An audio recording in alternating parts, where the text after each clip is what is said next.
Spectacles.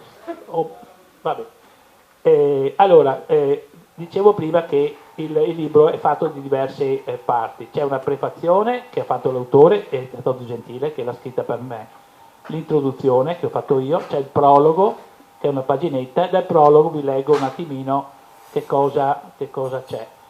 Allora, avevano distrutto la sua casa. Gli uomini di Ahmad Shah Abdali avevano devastato l'intera città di Delhi e la sua casa era soltanto una piccola casa.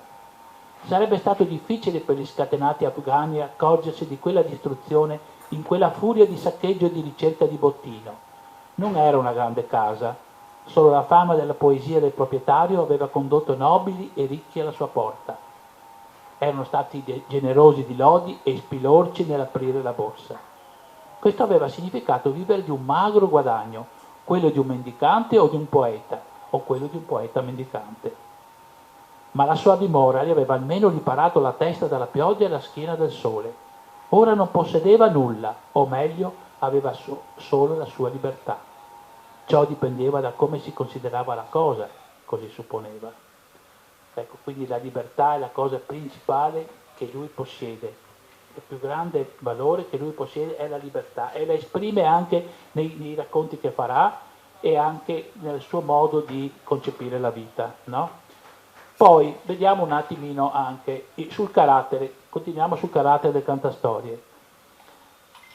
Avere un proprio orgoglio era una cosa stupida per un poeta, per un cantastorie.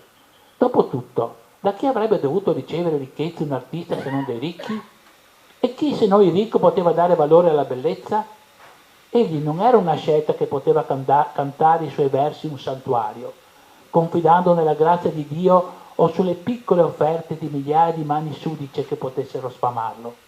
E tuttavia non era mai stato capace di liberarsi del suo orgoglio, della sua sfiducia, della sua incapacità di inchinarsi. Quindi lui preferiva essere povero piuttosto che inchinarsi davanti ai ricchi, no?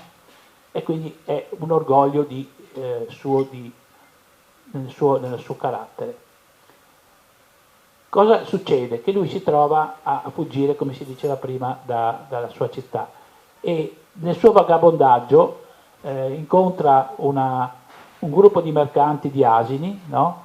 A cui si associa per fare una parte del suo percorso. Però questi mercanti gli chiedono continuamente di raccontare delle storie, ma lui vede che sono persone di basso livello e quindi non si trova assolutamente d'accordo sul rimanere con loro. Quindi cosa fa? Durante la notte fugge con un cavallo che lui ruba a questi mercanti, non l'asino ma il cavallo per correre più forte. Poi si vedrà che sarà un ronzino, un cavallo un po' messo male, no? Sì, sì. E quindi arriva poi a questa grande tenuta, a questa dimora sfarzosa, l'Aveli. Il cantastorie restava ad osservare l'Aveli, incerto su cosa fare, quando vide apparire all'improvviso una figura che si dirigeva verso le scuderie. Nonostante la distanza che li separava, poteva indovinare che era una donna e che era bella. La decisione fu così presa e non rappresentava ciò l'essenza di tutto l'amore, l'intera storia dell'amore, qualcosa che ti prende di sorpresa, qualcosa che viene scorto distante e tuttavia riconosciuto subito e chiaramente, qualcosa che vi spaventa per tutta la vita e tuttavia quando vi trovate faccia a faccia desiderate raggiungere a braccia aperte? E non è questa la storia della follia e il suo culmine? Gli sciocchi che vedono i miraggi nel deserto e si convincono che sono reali, che si innamorano di idee e illusioni, offrono loro tutta l'anima e incolpano la realtà quando si intromette? Ma nessuno vedeva o udiva i pensieri del cantastorie. Erano come il vento sulla pianura sconfinata, che non offre né sollievo né saggezza. In quel momento i tre uomini del seguito corsero fuori a scortare la donna che si stava avviando alle stalle, mentre il cantastorie era già salito in groppa del suo spaventato cavallo, spronandolo giù per la discesa verso l'ave. Quindi il primo incontro vede da lontano questa signora affascinante e lui ne rimane subito colpito. Ma anche la donna, si vedrà poi un altro passo, rimane colpita da questo personaggio così apparentemente insignificante, no? Malmesso, aveva degli abiti logori, no? Eppure lo accoglie perché aveva intuito che c'era qualcosa in lui di diverso dalle persone che normalmente la circondavano. Questo io ho capito dal punto di vista psicologico. La descrizione della signora, ancora poche righe.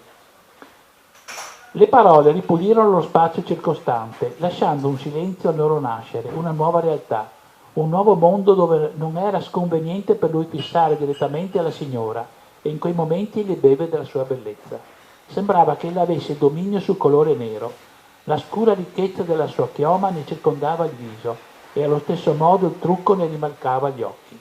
Il suo profilo, spigoloso come un rasoio, sembrava tagliare il vento attorno a lei, facendolo sanguinare, e chiedere clemenza.